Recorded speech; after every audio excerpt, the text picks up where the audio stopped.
প্রিয় লিসেনার্স, আজকের যে প্রথম ঘটনাটি বলবো সেটি পাঠিয়েছে রাব্বি হাসান। তিনি যেভাবে লিখে পাঠিয়েছেন সেভাবেই বলার চেষ্টা করছি। আসসালামু আলাইকুম। আজকে আমি আপনাদের সাথে যে ঘটনা শেয়ার করব তা আমার দুলাভাইয়ের চাচার সাথে ঘটে যাওয়া একটি ঘটনা। এটি ঘটেছিল প্রায় 20 বছর আগে। দুলাভাইয়ের চাচা বাড়ি হচ্ছে চট্টগ্রাম জেলার টিয়া উপজেলার আশিয়া নামক গ্রামে। শান্তির হাটে নামক এক মার্কেটে তার একটি টেইলার্সের দোকান ছিল। দোকান থেকে বাড়ির দূরত্ব ছিল প্রায় 5 কিলোমিটার। তো এক রোজার রাতে তিনি বাড়ি আসছিলেন। সেদিন খুব দেরি হয়েছিল, প্রায় রাত 2টো বেজে গিয়েছিল। সেদিন বাড়ি আসার জন্য কোনো গাড়ি পাচ্ছিলেন না, তাই তিনি হাঁটতে শুরু করলেন। তার দু হাতে দুটো বাজারের ব্যাগ ছিল।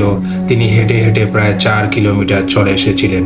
সেখান থেকে তার বাড়ি পর্যন্ত, অর্থাৎ 1 কিলোমিটার পর্যন্ত রাস্তা। আশপাশে কোনো বাড়িঘর ছিল না। রাস্তার ডান পাশে ছিল একটা বিরাট দিঘি, যার নাম ছিল কালীবাড়ির দিঘি। দিঘির কাছাকাছি আসার পর তিনি দেখলেন দিঘির সোজাসুজি রাস্তার মাঝখানে একটি খাটিয়া, আর খাটিয়ায় একটি লাশ শোয়া অবস্থায় রয়েছে। চাঁদনি রাতে তিনি স্পষ্ট দেখলেন যে লাশের গায়ে ছিল সাদা রঙের কাফন। তিনি মোটামুটি সাহসী ছিলেন। তিনি সেখানেই দাঁড়িয়ে রইলেন।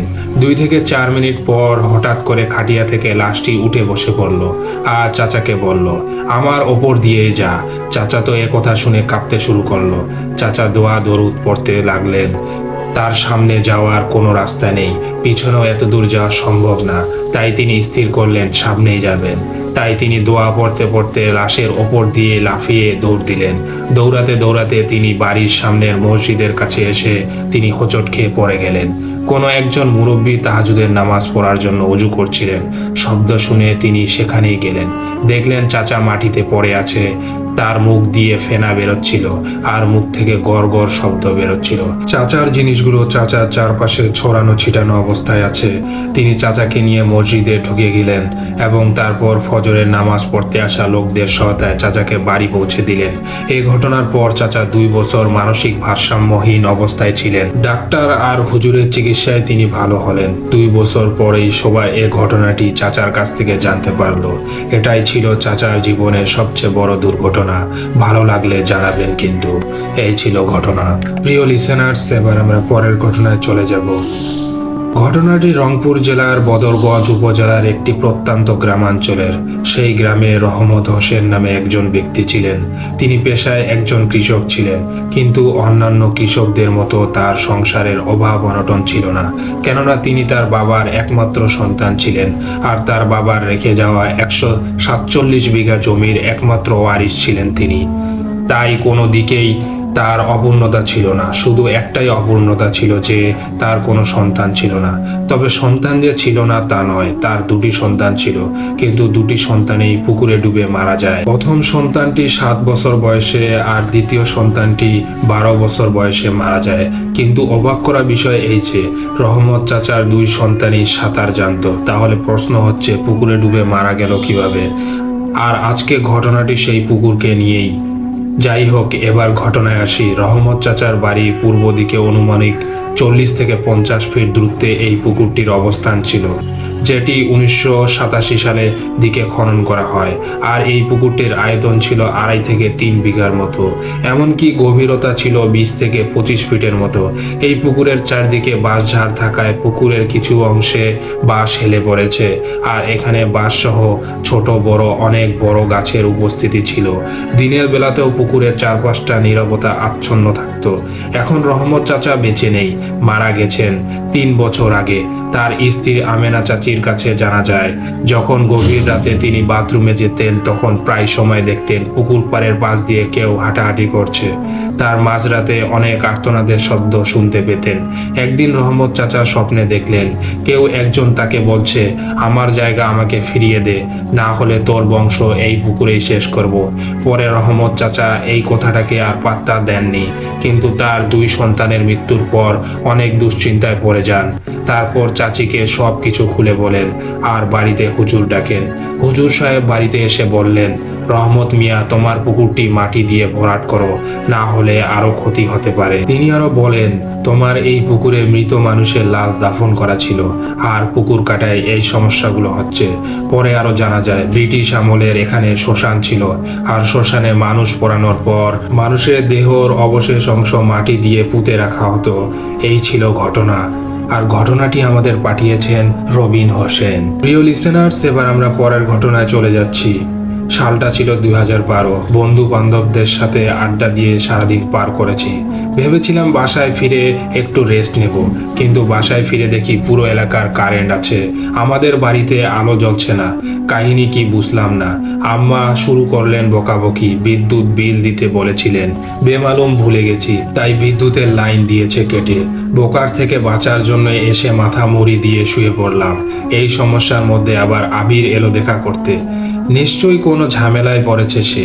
আবির আমার অনেক দিনের ঘনিষ্ঠ বন্ধু, কিন্তু সাধারণত ঝামেলা না পড়লে আমাকে স্মরণ করে না।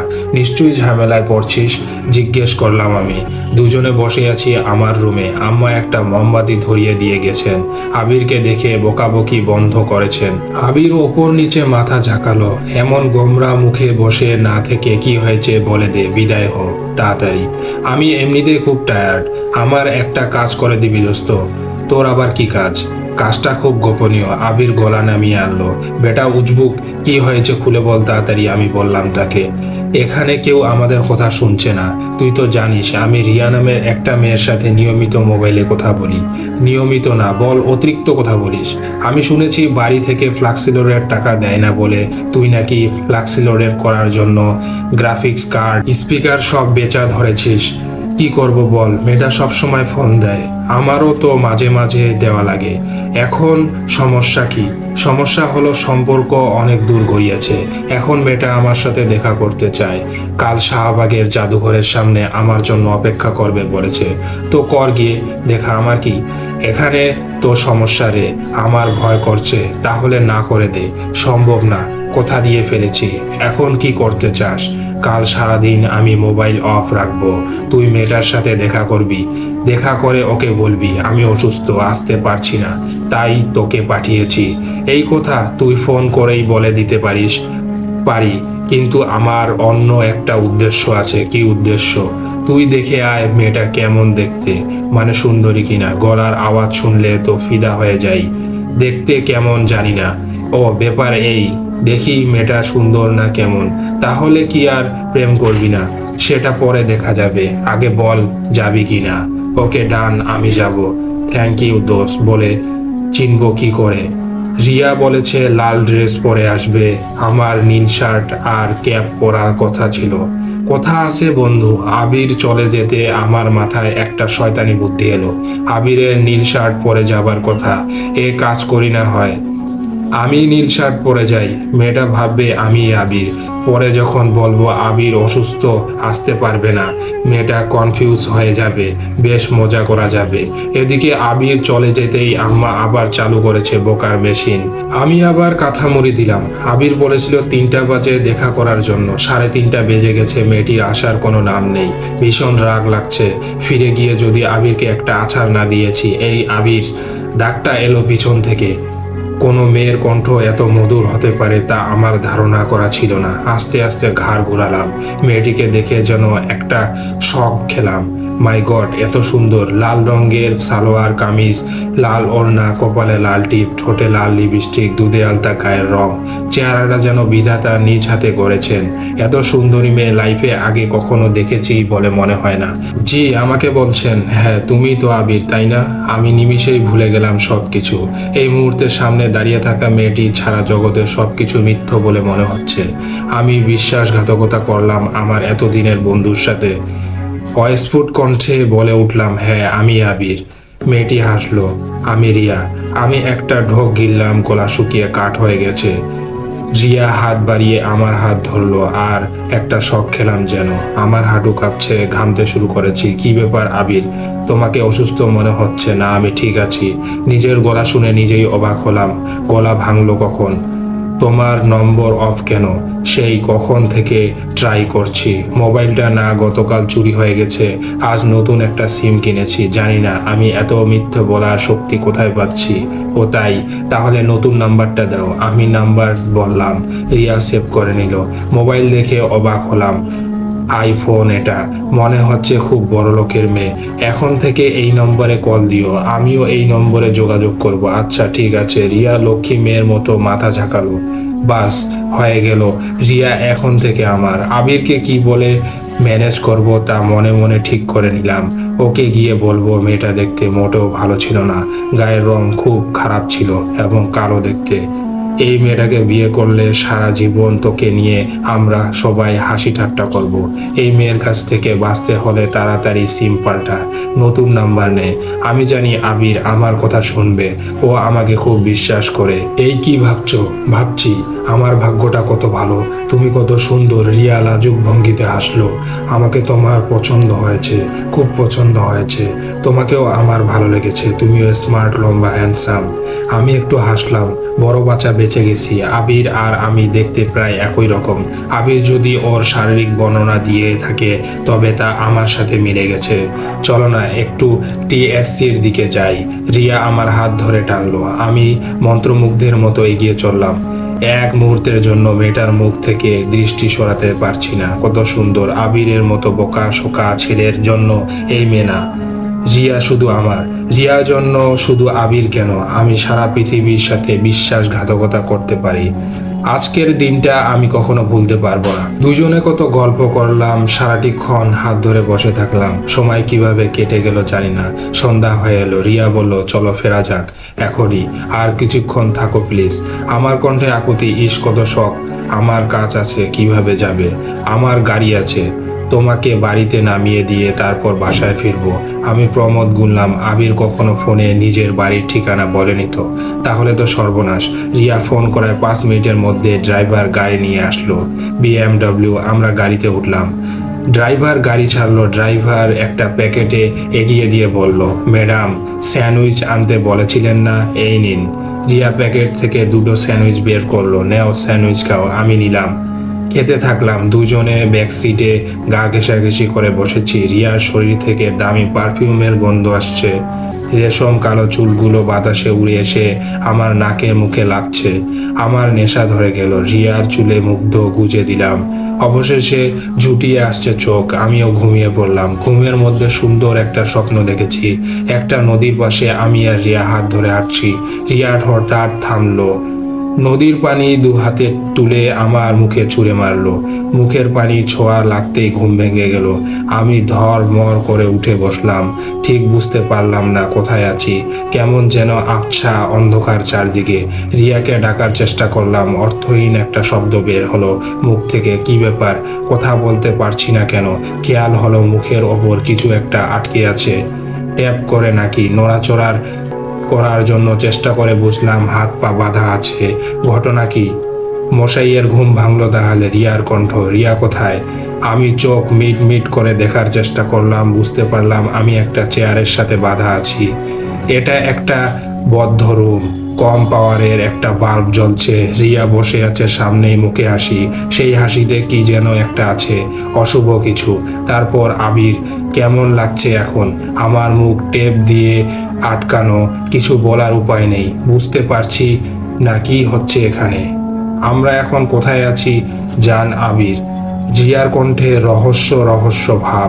আমরা এখন ঢাকা থেকে অনেক দূরে। এটা একটা পুরনো বাড়ি। আশপাশে 1 কিলোমিটারের মধ্যে কোনো জনবসতি নেই। আমি বলার চেষ্টা করলাম, আমরা এখানে কেন? কিন্তু অর্থহীন কিছু শব্দ বের হলো আবার। আমি বুঝতে পারছি তোমার মনে প্রশ্ন জাগতে, তোমাকে এখানে কেন এনেছি। বলছি সবই। তার আগে ভেবে দেখো তো 3 বছর আগে ট্রেনে ঘটা একটা ঘটনা মনে পড়ে কিনা। আমি বুঝতে পারছি না কোন ঘটনা। প্রবল বেগে দুপাশে মাথা নাড়ালাম। মনে পড়ছে না। এত তাড়াতাড়ি ভুলে গেলে? হঠাৎ রিয়ার কণ্ঠ কেমন যেন কর্কশ হয়ে উঠল। 3 বছর আগে তুমি আর তোমার এক কলেজের ফ্রেন্ড ফারহাদ সিরাজগঞ্জ যাচ্ছিলে। ট্রেন তখন যমুনা ব্রিজের ওপর। কোনো একটা বিষয় নিয়ে তোমাদের মাঝে ঝগড়া শুরু হয়। ঝগড়ার এক পর্যায়ে তুমি ধাক্কা দিয়ে ফারাদকে ট্রেন থেকে ফেলে দাও। ব্রিজের রোলিং টপকে সরাসরি নদীতে পড়ে যায় সে।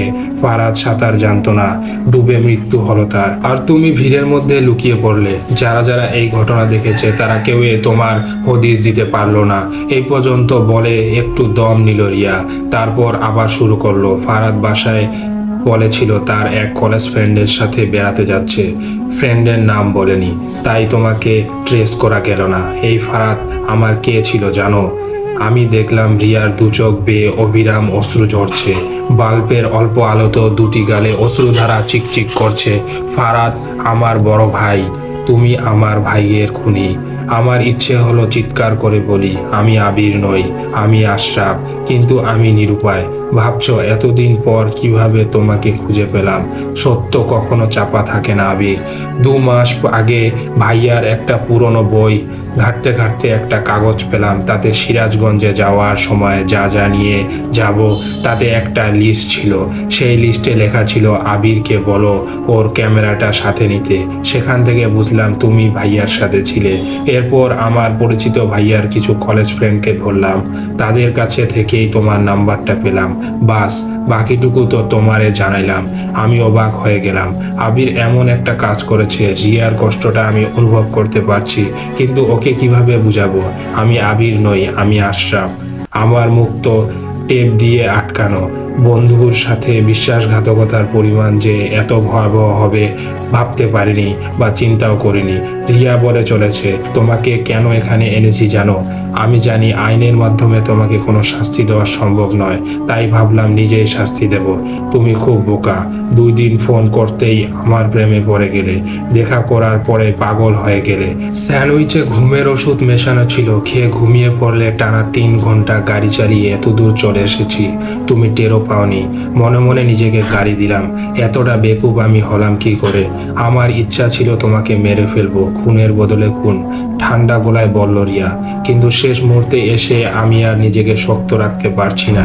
তোমাকে আমি এভাবে রেখে যাব আবির, এটাই তোমার শাস্তি। এই বাড়িটিতে কেউ আসে না, তবে মাঝে মাঝে কিছু চোর বাটপার আর হিরোইনচিখোর আসে, নেশা করে জুয়া খেলে। তোমার ভাগ্য ভালো হলে কেউ এসে তোমাকে বাঁচাতে পারে।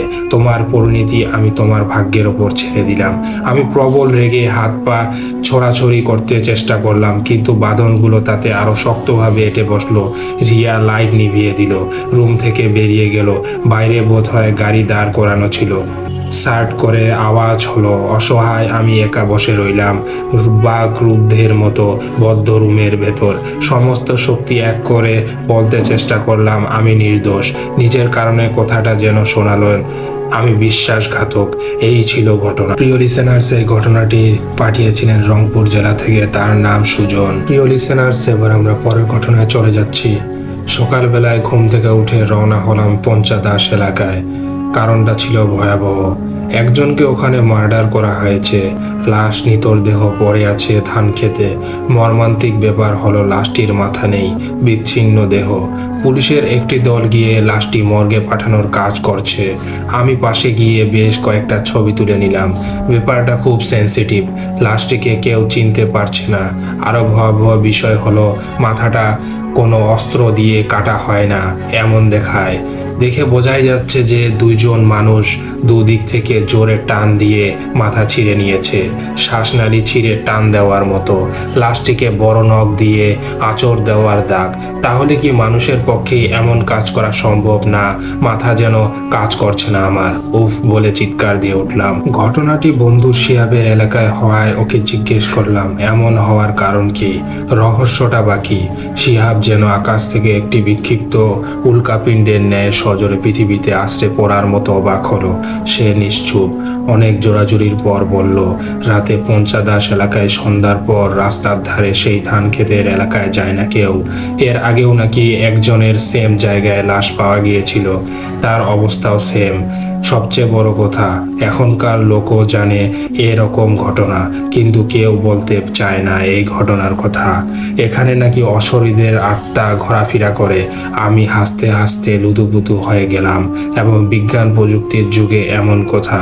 রাতে ক্যাফেইন এর স্বাদ নিচ্ছি আর ভাবছি এটা কোন সাইকো টাইপ যার কাজ হবে, নয়তো ড্রামার অ্যালবার্ট রিচার্ডরাও তো এমন কুখ্যাত কিলাররা তো মানুষের তাজা রক্ত মাংস খেত, তারা নিঃস্বভাবে মানুষ খেত, খুন করত।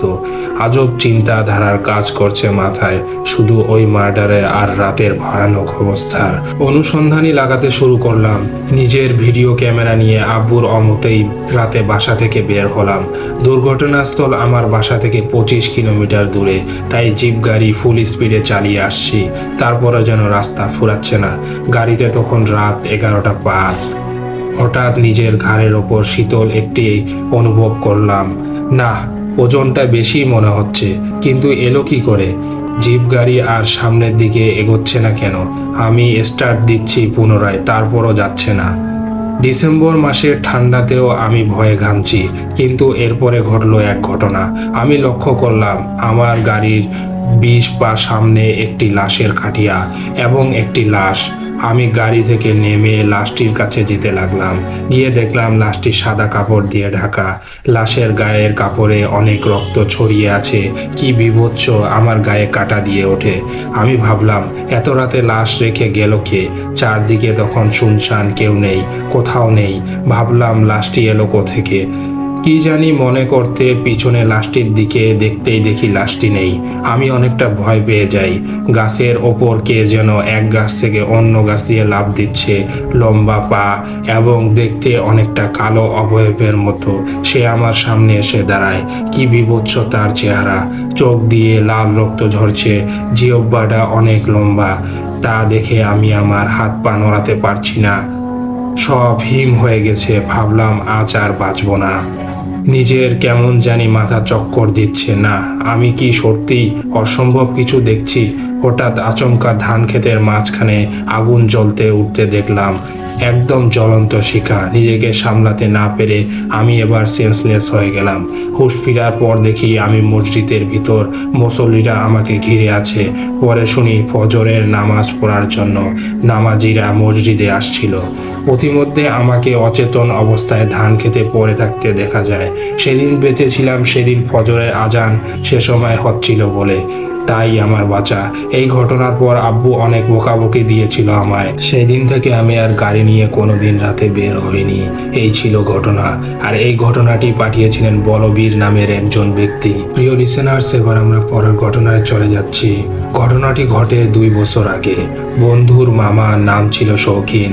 তো মামা ছিল ব্যাচেলর এবং 3 দিন হয়েছিল কুমিল্লার একটা নতুন বাসা ভাড়া নেয়। এক রাতে অনুমানিক রাত 8টার দিকে মামার কাছে একটা লোক আসে এবং লোকটা বলে যে সে মামার গ্রামের বাড়ি থেকে আসছে। লোকটা মামাকে একটা চিঠি দেয় এবং চিঠিটা ছিল তার গ্রামের এক শিক্ষকের চিঠিতে লেখা। বাবা শৌখিন, গ্রাম থেকে একজন লোক পাঠালাম, তাকে 1 রাত থাকতে দিও। তাই মামা লোকটাকে থাকতে দিল। এরপর লোকটার সাথে একসাথে ভাত খেলো। এক সময় ভাত খাওয়া শেষ হলো। এরপর লোকটার সাথে মামা আলাপ করতে লাগলো। আলাপের এক পর্যায়ে লোকটা বলে আমাকে একটা ছবি তুলে দিবেন, কারণ লোকটা মামার ঘরে একটা ক্যামেরা দেখতে পেয়েছিল। তো মামা লোকটার একটা ছবি তুলে দেয়। হঠাৎ কারেন্ট চলে গেল এবং এমন সময় লোকটা বলে ওঠে, আপনি ভূত দেখেছেন কখনো? মামা বলল না। তখন লোকটা হেসে বলল, আরে আমি তো ভূত। লোকটার কথা শুনে মামাও হেসে উঠল। আলাপ করতে করতে রাত প্রায় 1টা বেজে গেল। মামা লোকটার থাকার ব্যবস্থা করে দেয়। লোকটার রুম আর মামার রুম পাশাপাশি ছিল। রাত যখন প্রায় 3টা, তখন যেন মামার ঘরের দরজায় ঠক ঠক করে শব্দ করলো। মামার দরজা খুলে দেখে লোকটার রুম থেকে মামার রুম পর্যন্ত রক্ত। মামা লোকটার রুমের দরজায় টোকা দিয়ে দরজাটা খুলে যায়।